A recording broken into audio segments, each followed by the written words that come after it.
একটি সুন্দর সকালে ছোট্ট টুনটুনি পাখি আকাশে উড়ে বেড়াচ্ছিল।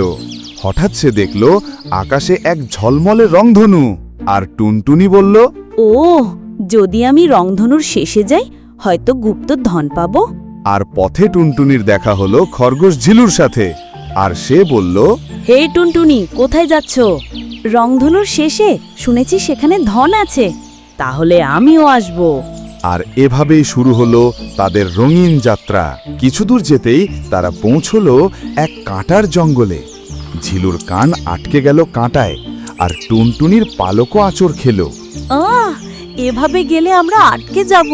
চলো, আমি উড়ে গিয়ে দেখে আসি কোনো পথ ফাঁকা আছে কিনা। আর টুনটুনি উপরে উড়ে দেখল বাম দিকের সরু পথে আলো পড়ছে। আর সেই পথেই তারা এগিয়ে গেল। আর হঠাৎ তাদের সামনে এসে দাঁড়ালো ঝকঝকে এক নদী। আর ঝিলু বলল, আমি তো সাঁতার জানি না। আর টুনটুনি বলল, চিন্তা করো না, আমরা একসাথে পার হব। আর টুনটুনি বড় একটি পদ্ম পাতা এনে তাতে ঝিলুকে দাঁড় করালো আর ঠেলে ঠেলে নদী পার করিয়ে দিল। আর ঠিক তখনই আকাশে জমল কালো মেঘ, শুরু হলো বৃষ্টি আর বজ্রপাত। ঝিলু ভয় পেয়ে বলল, এখন কি হবে?